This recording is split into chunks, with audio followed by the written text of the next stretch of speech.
Aš turiu naują bičiulį, čia yra apsaugos kamera, čia yra apsauginis. Va šitas bičas, kuris eina šalia manęs, čia yra apsauginis. Čia yra apsauginis, kuris prižiūri tvarką. Nerealus apsauginis. Tai va, matėm čia šunų robotų, matėm įvairiausių ten vaikam robotų, bet robotų apsauginių dar neteko matyti. Nerealus robotas, geras.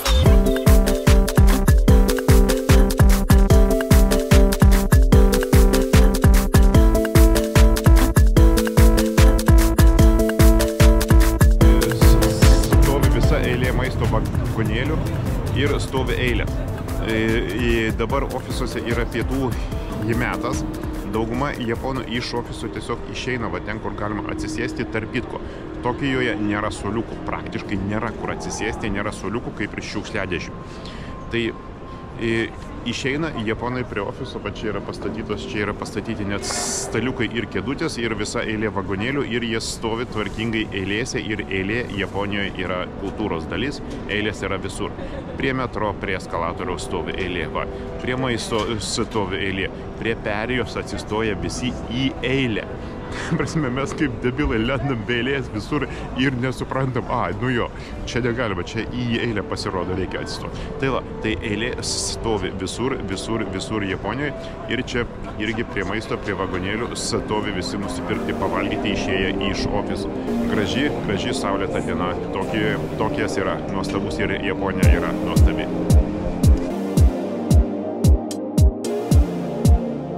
Yra pagrindinis, vienas iš pagrindiniausių arba pagrindinis Tokijo Kabuki teatras, į kurį bilietus, kažkiek žiūrėjau prieš kelionę, tai bilietų ten buvo be šansų ir dabar rašo, kad irgi viskas yra uždaryta, visi bilietai išparduoti ir sekantis išpardavimas, kažkoksai tai bilietų pardavimas prasidės nuo kovo 4 dienos ir truks savaitę ir supratau, kad vėl viskas bus nafik išparduota.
Markete, kur šiaip iš esmės niekas ir nusipirkom suši. Va, taip atrodo tikras japoniškas sušis. Kad tu šneki. Mes dabar valgysim tikrą japonišką suši, nes tai, kas buvo prieš tai buvo Bet apie tai vėliau. Gerai, nu pasakyk, kad čia melionas. Čia yra sušis, čia ne melionas. Japonijoje melionas vadinasi suši. Jeigu jūs norit užsakyti suši Japonijoje, tai sakykite melion ir tada jums atneš suši.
Labą dieną ir mes esam prie Pacifiko. Mes esam prie Pacifiko iš kitos pusės. Vieną kartą buvom iš vienos pusės, kitą kartą esam iš kitos pusės. Afigenai. Pacifikas tai yra toksai vandeninas, jeigu ką, afigenai didelis. Jo, nu, aišku, iki to jau grinojo kranto čia dar biškučiuką gabaliukas, bet vanduo čia jau tas, va. Bet aš ne apie tai. Mes buvome suši. Mes valgėme suši Japonijoje. Galų gale mes valgėme suši ir ne bet kur. Tsukiji markete. Mes suši valgėme Tsukiji markete. Tai yra jau pati ta vieta, tai yra buvęs senasis tas žuvies turgus, kur tūnam galvas kapojo. Tai jau tokia yra istorinė vieta. Jisai tas tikrasis turgus dabar uždarytas, kur anksčiau galėjo įeiti turistai ir būdavo ten jūra kraujo. tą turgų dabar perkelė į kitą vietą, truputėlį į Tokijo priemiestį ir padarė jį tokį uždaresnį. Ten gali tik įeiti per langą, pasižiūrėti per stiklą, kaip vyksta visa ta prekyba tūnais tais milžiniškai. Va. Bet vėlgi aš ne apie tai. Tai suši. Tai mes buvom užėję tam markete į suši konvejerį, tą garsųjį, kur važinėja lėkštelės. Apsiplikėjau ranką ten karšto vandeniu, arbatą besipildamas. Nieko, išgyvensiu. Tai va, ir suėdėm po suši ir ne po vieną. Tai buvo pirmas ir įtariu, kad paskutinis mūsų kartas, nes arbata buvo gera, imbėrius marinuotos buvo geras, sušis buvo nieko ypatinga. Nu, sušis kaip sušis, žalia žuvis su ryžiais. Absoliučiai ne mūsų vaistas, visiškai jokio žavesio, jokių laimės kliksmų ir visa kita. Ten buvo šalia mūsų vienas pilietis, ten kimšo už abiejų žandų tą sušį ir aikčiojo. Mūsų nesužavėjo. Tai va, sušis šiaip savo, bet tokias vis tiek gražus ir mes prie Pacifiko. Dar liko vienas renginys, į kurį bilietus mes pirkom irgi labai stipriai iš anksto, nes labai sunku yra atsėti, jau čia vietų jau nebegausi. Vadinasi Team Lab Planet. Tai yra irgi instaliacijų vieta, kaip ir mes jau buvom ten, kur Borderless, tai čia yra Team Lab Planet vadinasi šitas dalykas. Tai va, sėdim prie vandenino, nusipirkom automatuose limonado. Limonadai Tokijoje yra fantastiniai, superiniai limonadai ir kadangi apie sušį aš jau kalbėjau, tai galiu pasakyti apie Tokijo maistą arba apie japonišką maistą. Tvirtas 8-tukas arba net galima būtų 9-tuką parašyti japoniškam į maistui, kurį mes valgėm. Azijos virtuvę mes šiaip aplamai mėgstam. Tai va, tai japoniškas maistas fainai, mes maistą pirkome iš įvairiausių parduotuvių. Tiesiog normaliai, kaip paprasti piliečiai, porą kartų buvom užėję į įvairius kabokus, paprastus, kur tenais dažniausiai kinai barškina podais ir kažką ten ugnies tavo padaro. Tai va, tai visokie tenais ramenai, visokie jų kepiniai, visokie ten makaronai, visokie ten kitokie dalykai buvo faini, buvo skanus, baklažanai kepti buvo labai skanus. Tai va, šiaip į visumoje maistas yra super, bet sušis, ką žinau. Tai va, sušis kaip sušis. Nu taip, tiesiog sušis ne mūsų maistas, va. O kai ne tavo maistas, nu tai taip. Va, ir japonai nevalgo duonos. Su bandelėm, su saldžiom bandelėm pas juos yra irgi prastai, pas italai yra nutolę per visą galaktiką. Nuo japonų bandelių kepimo mene, pas italus bandelės taip yra, ohoho. Pas japonus labai paprastos bandelė, ant viršaus cukraus uždėta, viskas. Va. Ir duonos ypatingai jie patys neperka ir duonos mes kaip tokios čia ir nematėm, net ir forminė buvom. Tai va, 2 savaitės gyvenam labai sveikai, 2 savaitės gyvenam be duonos. Labai yra gerai. Gal žiūrėk ir pasveiksim nuo visų savo ligų. Iki čia iš Dzūkijų marketo iki čia važiavom autobusu kelias stoteles. Autobuso vairuotojas, kai stabdo prie sankryžos, jisai į mikrofoną sako, pas jį yra ausinės pas vairuotoją, yra čia mikrofonas prikabintas ir prie sankryžos jisai sako, mes stabdome ir sustoja autobusas, užsidega žalia, jisai sako, mes pajudame ir autobusas pradeda važiuoti. Prie stotelės važiuojant jisai pasako stotelės pavadinimą ir sako, mes stabdome. Tai yra kosmosas, tai yra visiškas kosmosas, jo pagarba, dėmesys. Ta prasme, ir jisai toks išdidus tas vairuotojas buvo su baltom pirštinėm. Aišku, Japonijoje visi su baltom pirštinėm, mes jau irgi su baltom pirštinėm, tik aš tiek jos išsipurvino, tai aš išmečiau, va, tai baltų pirštinių pas mane nebeliko, bet mes jau visą savaitę vaikštom su baltom pirštinėm čia nais irgi. Va. Po to buvo geras, kad japonai parduotuvėje nieko neliečia.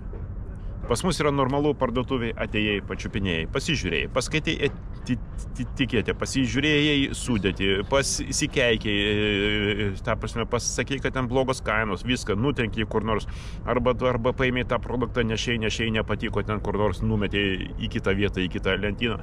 Pas mus viskas yra normaliai. Japonai ateina į parduotuvę, pavyzdžiui, į maisto prekės parduotuvę vakare ateina labai daug japonų nusipirkti į maisto ir jie vaikšto ir žiūri, pasilenkia, pažiūri, paskaito. Ir jokių būdų neliečia pirštais nieko. Neliečia pirštais, o jeigu jau paima, tai jau eina prie kasos su tuo maistu. Absoliučiai keista šalis.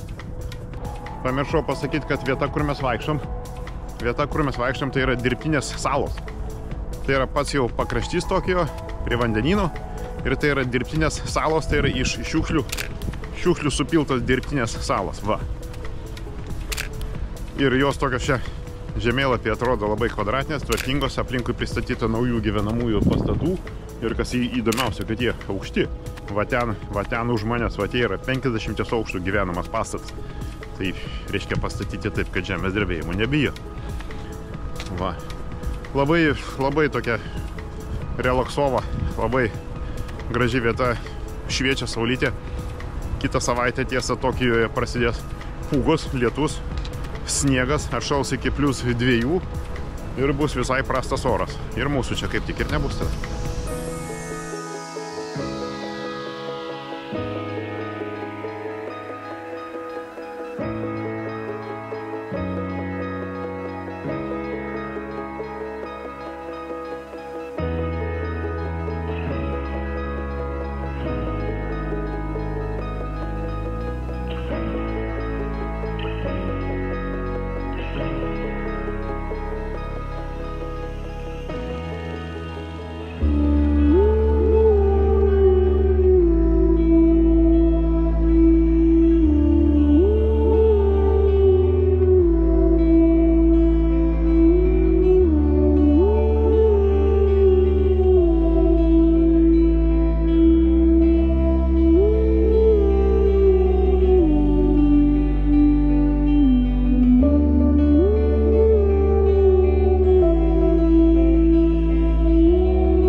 Labą rytą, šeštadienis Tokijoje, mūsų paskutinė diena Japonijoje, liūdna trupučiuką. Mes išėjom patirinėti mūsų aplinkinį rajoną, kur yra viešbutis. Rajonas vadinasi Nakano. Čia yra, kaip čia dabar pasakius, šiaip yra daug privačių namų šitam rajone ir mes atėjom iki parko. Yra šeštadienis ir japonai ilsisi. Pilnas parkas vaikų, kaip nekeista, ir net ir šunų yra. Ir ne vienas. Čia yra universitetas šalia kažkoksai tai ir yra parkas. Japonai pasistatė kažkokių palapinių, pavėsinių, pilna jų. Dabar buvau į Starbucksą nuėjęs, ten pilna japonų prisėdė su kompiuteriais, eilės visur stovi. Vienu žodžiu, judėjimo savaitgalį nepalyginus, kaip darbo diena būna tuščia diena, nes japonai dirba. Japonai mėgsta savo darbą ir mėgsta dirbti, o savaitgalį jie ilsisi. Tai va, einam toliau. Pridėta kažkokių daiktų.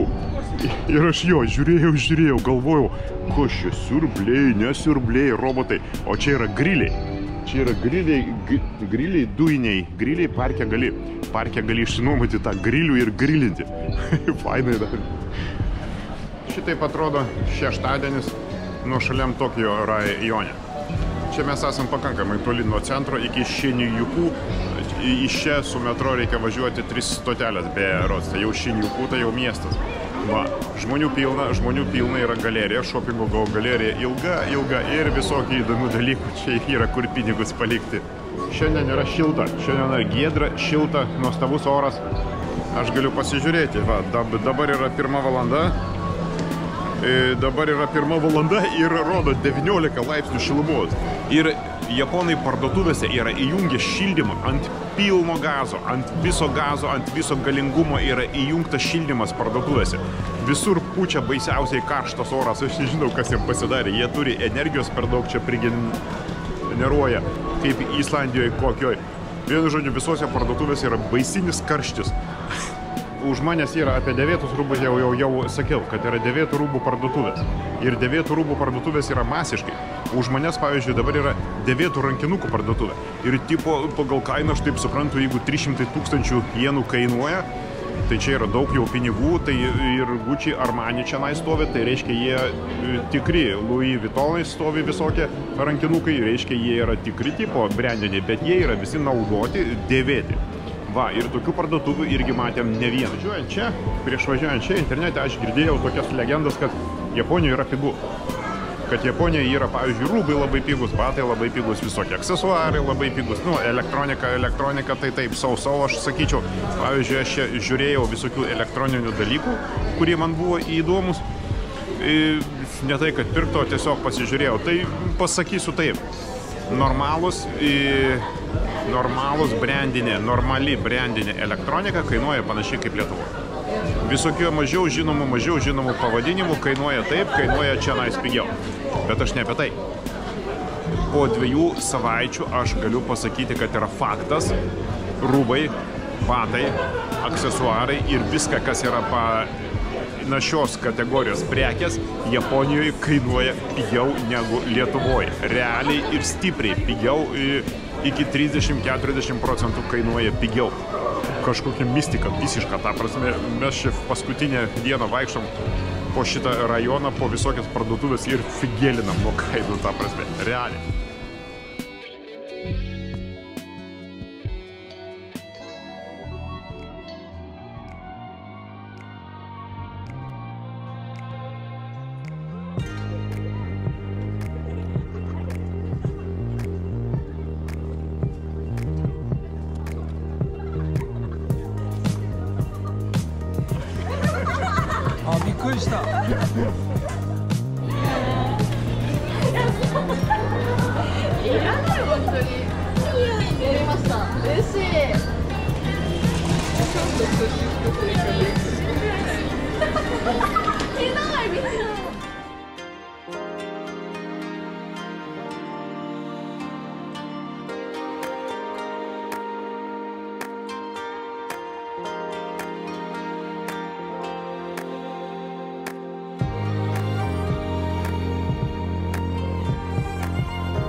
Nu va, galų gale radau nors vieną pažįstamą prekę. Nors vieną pažįstamą prekę radau Japonijoje. Už manęs guli Rolexas. Už manęs guli tikras Rolexas už 53 milijonus jenų. Bet nežinau, aišku, čia mano asmeninė nuomonė, bet tas Rolexas atrodo kaip japoniški suši. Nieko ypatingo. Rolexas kaip Rolexas. Nepasakyčiau, kad jisai kažkuom išskirtinis tas laikrodis. Seiko man gražiau atrodė čia Japonijoje. Tai va, bet faktas tas, kad už manęs Rolexas už 53 milijonus jenų. Bet šiaip baisiai fainai yra tai, kad va ten toj parduotuvėj, kuri vadinasi Vačian vadinasi parduotuvė, kur valiojasi Rolexai už 53 milijonus jenų. Tenais pilna žmonių. Ten pilna žmonių. Jie tuos laikrodžius čiupinėja, žiūrinėja, ten berniukai jiem juos nešioja, jie ten juos matuojasi, tai reiškia perka. Reiškia perka, japonai perka Rolexus, reiškia ne tokie ir brangus tie Rolexai japonam. Čia man, ubagui, viskas yra labai brangiai, atrodo. Patekom į lėlių gaminimų, lėlių meistrų parduotuvę. Aš nežinau, čia yra lėlės manekenai ir gali jom greičiausiai rūbus daryti viską. Va, yra lėlės manekenai įvairiausių formų, įvairiausių dydžių. Va čia yra atskirai plaukai jiem atskirai ir ten dar toliau dar buvo galvos atskirai. Va čia yra galvos visokios ir gali pasidaryti savo lėlės įvairiausios. Va. Kokios įdomybės. Ir viskas čia vienoje vietoje. Visos šitos parduotuvės, kur mes čia klaidžiam, nuo Rolexų iki lėlių, viskas yra vienoje vietoje. Po šitas parduotuvės vaikštai kaip po muziejų ir iš esmės čia muziejus ir yra. Nes mums žmonėm iš kitos kultūros visi šitie dalykai yra kažkas tai tokio super unikalaus ir neįtikėtino. Labai įdomu. Mes jau klaidžiam po tos 4 aukštus, šiaip tai jo, 4 aukštus užima. Šitos visokios parduotuvės užima 4 aukštus ir čia ta mūsų rajone, kur mes turim viešbutį, visai šalia mūsų rajono. Va, ir šitą vienu žodžiu radau dar vieną bičą, prie kurio nusifilmuot galima. Tai va, ir tų visokiausių parduotuvų mes jau gal 3 valandas varom per visas tas parduotuvės, išsižioja, nes yra absoliučiai totaliai įdomu viskas.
Nusipirkom aфиgeną japonišką katiną. Va tokį va japonišką katiną. Va tokį. Tai labą vakarą ir turbūt jau galima sakyti, kad mūsų paskutinė vakarienė Japonijoje. Jo, vaikščiojom, klaidžiojom po šitą Nakano Brodvėjų. Jisai taip ir vadinasi, Nakano Brodvėjus šitą vietą vadinasi. Klaidžiojom per tuos visus 4 aukštus, per tas egzotinės parduotuvės, per visokius keistus dalykus ir galų gale supratom, kad reikia valgyti, nes kitaip bus gala. Tai va, tai atsisėdom vien dėl to čia, kad šiaip yra čia daug tų įstaigų maisto, bet atsisėdom vien dėl to, kad čia galima atsiskaityti kortelę, nes pasibaigė gryni pinigai. Va, pasilikau grinų pinigų, kad galėčiau rytoj nuvažiuoti iki oro uosto su metro ir čia galima atsiskaityti su kortelė, tai mes dėl to čia ir neatsėdom. Triukšmauja padavėjas, labai fainas, labai mielas padavėjas čia triukšmauja. Va. Ir Japonija. Mūsų Japonija buvo nuostabi ir pati Japonija yra nuostabi ir japonai yra nuostabus. Realiai labai yra fainai, kad mes nenusivylėme žmonėmis. Tai yra šalis, tai yra pirmoji eilėje žmonės, kurie gyvena toj šaly. Japonai yra nuostabus, japonai yra kuklus iki išprotėjimo, japonai yra paslaugūs iki išprotėjimo, japonai yra draugiški, nors ir nesisveikina gatvėje, bet jie, pavyzdžiui, traukinį užleidinėja vietą vien tam, kad mes galėtume patogiai kartu sėdėti. Pavyzdžiui, važiuoji traukinį, yra vietos atsisėsti vienam vienoj vietoj, kitam kitoj vietoj. Tai moteriškė specialiai persėdo tam, kad mes galėtume sėdėti kartu. Nes jinai pamatė, kad mes įlipome kartu. Tai va, tai viskas vyksta taip. Japonai daug dirba, iš tikrųjų japonai dirba. Japonai ryte važiuoja darban, anksti ryte ir važiuoja darban, jie važiuoja darban, mes išlysdavom iki viešbučio, taip jau maždaug pavargę po prieš tai buvusios dienos, išlysdavom apie kokią 9 valandą, pusę 10 išsikrapštydavom. Tai dar japonai vis važiuodavo darban ir jie važiuoja maždaug iki 10. Ir paskui jie vakare jie važiuoja iš darbo, važiuoja 7, važiuoja 8, net 9 valandą su kostiumais japonai važiuoja iš darbo. Tai reiškia, žmonės dirba daug ir šita šalis yra darboholikų šalis. Va. Ar mums patiko Japonija? Mums patiko Japonija vienareikšmiškai.